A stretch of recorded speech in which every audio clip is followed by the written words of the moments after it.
Khubor pyniaid ke school ba North Eastern Hill University NEHU kila Kyntu ye ki nongtrei ki badang pelong ye ki jingiakhih hapo kalama joko all NEHU Worker Union bakin weng no ye ki jingiakhih namar Khubor pyniaid ki dang persyang ban pej pnya ya ki jingdawa besong nongrem ke jongki habakren menta ke sngi bat kilat pathai Khubor Vice Chancellor u Professor Prabha Shankar ulaong ba ka negotiation committee kala up ba ki jingdawa ju ki nongtrei hapo ka ANEHUWU ki kela man la kapor bat na kadang Khubor pyniaid ken persyang ban penbet ya ki jingdawa ki badon nongrem ha ki jo kapor la Khubor ba ki jingiakhih jong ki nongtrei kala pendeko ya ki jingtrei kam ha ketiga school ba badu Kyntu ye ki nongtrei beken weng no ye ki jingiakhih henry la da kim kongu Khubor pyniaid kim ban se ban chem da ki we pat ki sinjam Hakwe kaliang Khubor pyniaid jong ke school ba kelapan pau bakam de ke besok ban penbiang ya boro ki jingdawa balabu de ki nongtrei namar ki don ki kendon bahap ban bot kat kum ke jing patha ka sarkar pedeng hakbai de ba ki jingdawa ban thung kampura ne regularization Khubor pyniaid ke NEHU kelapan pau bagi dang penbiang ya boro ki jingdon kam badai bandung thop namar kum makalong kam don satya ke jingbu jingtho ke babiang ne ke data bat dang bisharu hakanu kerukom ban penrung kam ya ki nongtrei I would just like to brief about the agitation, casual labor agitation which is already going on in the campus of NEHU. I received 2 to 3 letters from the General Secretary all NEHU Workers Union. Accordingly, prepare a comparative charts. I will provide you, I think someone already provided it. I will given you the copy of the letter. Accordingly, as per rules and system and decision taken in the casual meeting committee, would like to brief here. The letter received different letter received from the NEHU Workers Union on different date, 29/4/2022, 28/6/2022, and 26/7/2022. Concerning the various demands, please find out the below response of the University Negotiation Committee. It is also observed by the Negotiation Committee that the charters given by the NEHU Workers Union time to time change. Sometimes some demand, in next letter different demands are also changed. So one by one, just like the first letter, particulars of the letters of the grievances received from the casual workers and NEHU's response. The first letter received different letter dates and their charters, regularization of the daily wages, contractual and pro rata workers, demand for the accessory obligations and legal entitlement as per law like provident fund, etc. Payment of the basis as per the latest government of India notification, and equal pay and equal pay for equal work, implementation of mandatory social security mechanism, and also the reinstate the casual workers removed without mandatory notice. Okay, as you know, this is a last 30-year problems. This is not a new problem. Why not it is done by the past Vice Chancellor, I can't say. But I am trying my best. I can say only, I am trying my best. And the response given from the side of the NEHU, the regularization will be examined as per the law and instruction issued by the government of India. I cannot go beyond the rule of the government of India.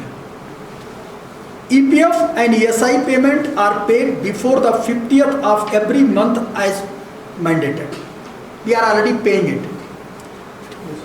ESI benefits are handled directly by the ESI clinic as NEHU has cleared all ESI dues. Fourth is arrears due are also cleared as per the records. Fifth, the overtime allowances are also paid as per the order and certification by respective controlling officer. Sixth thing that the NEHU has already implemented central minimum basis salary for all casual workers in different categories since 2018. Seventh, the variable demands allowances, dearness allowances is implemented twice a year on every order from the Ministry of the Labour.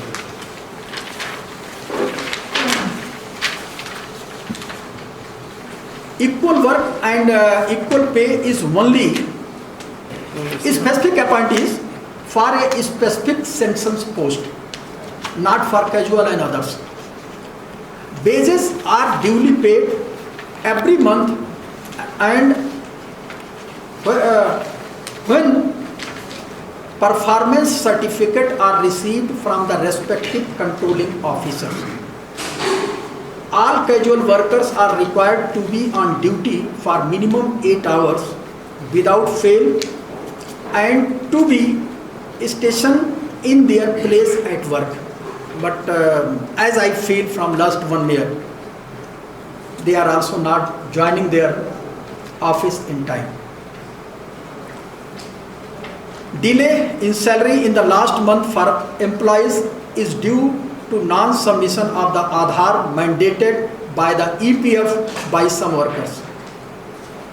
If any casual workers has any grievances with regards to the wages, EPF, ESI and OTA, they are required to give in writing individually and address the same to the Assistant Registrar by the 7th June 2022. Even though if any candidate or any casual laborers are facing some problem, he can write a letter to the concerned person and he will take care about their EPF, ESI and others. Other point number 2, the majority of these workers are received under skilled categories even after working more than 10 years. Majority of the workers spend around the rupees 350 in daily travelling expense, and where majority received below the 500 in hand per day, and they are entitled no overtime, no gratuity, accident, etc. The majority of the casual workers have never been issued any identity cards, that their respective department never issued an appointment letter, that the date of joining of many of the workers has been wrongly entered by the respective department in EPF, ESI record of the work. The date of joining must be corrected as per the record available. The University Negotiation Committee discussed the matter deliberately and taken the decision. The details of the appointment of casual workers under the category of unskilled, semi-skilled, skilled and high-skilled will be worked out by the administration. Also, the notification from the Ministry of Labour will be considered. Merely the duration of 10 years may not be sufficient to change the category of the workers. But we cannot go beyond the rules of the government. On the basis of only the 10 years, we can't change their positions. Travelling expenses, overtime allowances, accident expenses, maternity leave, sick leave, etc. will be considered as per rules. The university is already paying the dearness allowance to the casual workers under variable dearness allowance VDA as per the notification issued by the government from time to time. Next is issuance of ID card to all the casual workers will be considered in the pattern of card issued to other workers, public helpers coming from works in-house in the campus. With regard to correction of the joining date in the DPF and ESI record will be examined under the norms. Medical facilities to the casual workers will be considered as per rules. Safety kits will be provided to specific employees as and when required during the time of duty. For payment of arrears with regard to the medical facilities prior to 19/2/2020 on implementation of ESI scheme in the university will be examined as per rules. some casual and contractual workers who are receiving salary of more than 20,000 and are denied of ESI scheme for medical facilities will be examined as per rules for providing such facilities on emergency basis only. With regards to the scheme mentioned in the consolidated instructions on casual laborers, as per office memorandum number itna dated itna, Government of India, Ministry of Pension, PG and Pension Department of Personnel and Training will be examined as per rules. Water filters aqua guards will be fitted at appropriate place if needed to provide drinking water, and that facility is already available in all the schools and along with the hostels. The salary for the month of June 22 has been cleared as per the performance certificate, and the balance with due consideration on the absentees is being cleared. All demands have been categorized into three parts. First, all applicable allowance and entitlements as per Central Minimum Wages Act 1948 with EPF, ESI, 1 day week off, overtime allowance, etc. admissible as per rules. University may provide extra provision demand like safety kits, traveling allowances and bus services, identity cards, that is already mentioned in the first letter. The data for regularization, equal work, equal pay and compulsory net appointment is being compiled and compared with the records available in the university with the ones submitted by the workers to the administration. Action in this regards will be taken by the appropriate authority of the university. In view of the above response, it is reiterated that as the university is already looking into your realistic demands, we earnestly request you to call off your agitation and go back to your respective workplace at the earliest, as the functioning of the various sections of the departments is already affected because of your agitation failing, which if everybody is not going to join their services, so being a Vice Chancellor of the University, it is my duty to take appropriate actions as per the rules and norms. This is the submission from the side of the Vice Chancellor. Actually, during the period of the agitation, under extraordinary power, I already approved the 1 month salary, the month of the June. But as one time, but for the rest of the period, I am helpless to say something. But after the discussion with the committee member, I can find out some ways which way I can help my casual laborers. But after the discussion, directly I cannot, the Vice Chancellor cannot take all the times one-side decision in respect other employees of the university also looking the things, Actually, this is as per rules. If government rules says, I am ready to go. If government are not going to say, I am helpless. Helpless means cannot. That's why I am saying in the first IRD, this is a 30-year problems. Even in 30 years, why not the past Vice Chancellor did anything? But I am trying for the possibilities, which way I can help the laborers. I can send their proposal to Government of India. It is up to the Government of India going to take the decision. I consent means you have not sent or you have sent? What is this? Yeah, no, difference means though, within this year, I have completed just 1 year in this campus.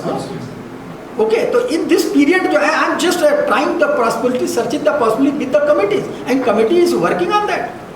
The committee is sitting and the administration is compiling the data of all the casual workers who have been working for the past 20 years, as you mentioned.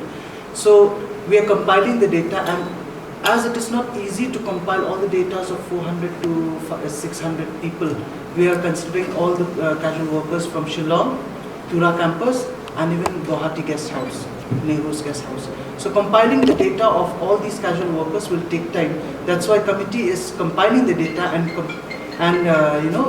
examining the data, appointment, in which manner they were appointed, how they were appointed, and on what date they were appointed.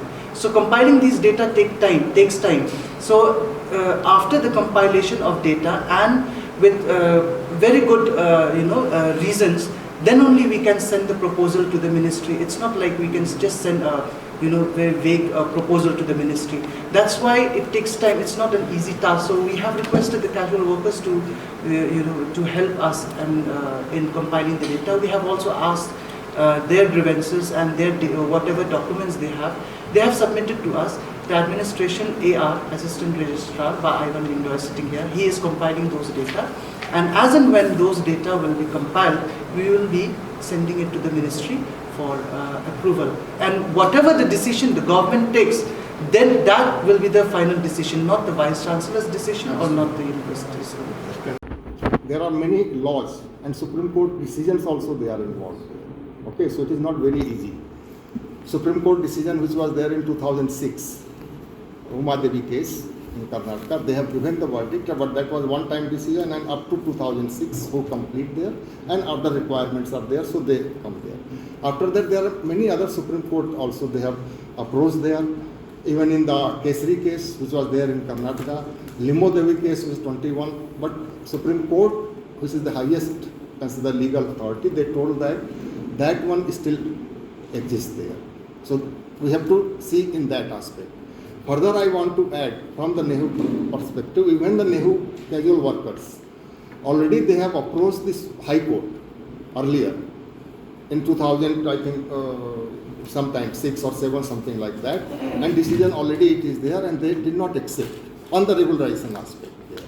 So it is not the very easy that from here only we just go because of the completion of 10 years, because Supreme Court has given the conditions. There are 4 or 5 conditions there, and that is limited as a one time up to 2006. So we have to see how many they come in that category, whether they fulfill those 4 conditions or not. Then only it will be only those things, then it will be forwarded there to the ministry, as our Honorable Vice Chancellor has told and Public Relations Officer has told. So we have to see from all perspectives. No, I think not more than 70 to 80 people. Not more than 70 to 80. Rest are already working. Only 70 and 80 people. Even you can see that see the recording of the CCTV camera. You can see the scene. Not more than that. Already a continuous negotiation is already going on. All are the member of the negotiation committee. Even yesterday I already discussed, the chairman of the negotiation committee already discussed with the NEHU workers. See, the data has already been compiled. The data is already there. It's just that there are some grievances, some corrections have to be made, and along with the EPF. So that compilation is already done and is being examined by a legal cell to look which will fall under which category on different Supreme Court orders from 1993 or 2006, and accordingly they are already examined. So that compilation is already done actually, and it's already been handed over to the legal cell. And based on that only, that compiled report, which will be entitled, will be compiled and sent to the ministry for action. So the data compilation is already done. 1993 Supreme Court judgment, which is already in place in the university, that the casual workers who have worked 1 year before that, from casual worker, then the status are changed to pro rata. Then based on the vacancy, according to that order of the government, they are given temporary status. Okay? And after temporary status, then will be regularized again as per vacancy. So that is already in process, and that's already happened. And many have also gone. The 10 years, as per the qualification, requirement, etc., vacancies, all those things there, but they have completed 10 years. Then they will be regularized there, but they have put the conditions as only one time, not beyond 10th April 2006. Why I am telling 10th April 2006? Because 10th April 2006 was the Supreme Court judgment, and based on that the DOPT and other, the Government of India follows that, and then they gave that. So up to that they were regularized. Based on that, here also we are examining in that point of view before 2006 whether the 10 years is completed and they are fulfilling that requirement. But also in the meantime they have already gone to the court, Honorable High Court. So already High Court has rejected their thing for regularization. So we have to consider both in that, what was the thing and details like that. Then depending on that finally, then again we have to filter out. Then whatever actually they come, then from there, as our Honorable Vice Chancellor told, then it will be forwarded and put there. Because based on Supreme Court, even other also the decisions were there. As I told in the Kesari case, again in the Karnataka, Limo Devi case in Chandigarh, they were the sweepers working in the post office there. But again, High Court told, yes, something you can read the whole thing. They are okay, maybe they are. Then the government approached to Supreme Court. Supreme Court told how the High Court can give this one, that you create the sanction post, this thing, that, or regularize like that. No. So whatever is there up to 2006 there, and as per those conditions, only that can be regularized. So they quest the decision of the High Court. Nobody can be replaced. That is what the Supreme Court thinks. So Supreme Court verdict, so nobody can, as you know, I cannot say Supreme Court is the highest authority. I have already mentioned, you don't have any permanent record in their office. How they appointed, they don't have the appointment letter and other things. That's why we are compiling the data of the casual laborers. No? Without the data, we can't do anything. The data is necessary to do any activity. So it is very long, earlier, many years, as I told. So then slowly, as our AR also told there, so there is no proper like the appointment, as you are asking, appointing authority. That later is sued, you are appointed like this, there is nothing like that. Like daily wage workers, okay, you work for 5 days, okay, 5 days salary, whatever the rate at that time, maybe 200 or now it is more than 500. So 200 into 5, okay, 1000 rupees you take there. So like that, but sometime university also becomes liberal, okay, why you come there, suppose it is needed urgently, okay, you go and help there. So slowly they were giving there. So that is there. And so there is a Ministry of Labour also, they also give the directive that how many days they will be there and what should be the thing. Even I can tell you the Ministry of Labour, even they tell that 26 days is to be paid. But we are paying about 30 and 31 days there. So all these things are also to be considered. So as appointing authority, etc., it is very difficult there. Like that they come and slowly, as you told, yes, they are there for many years there. So how to do that? That is the main puzzle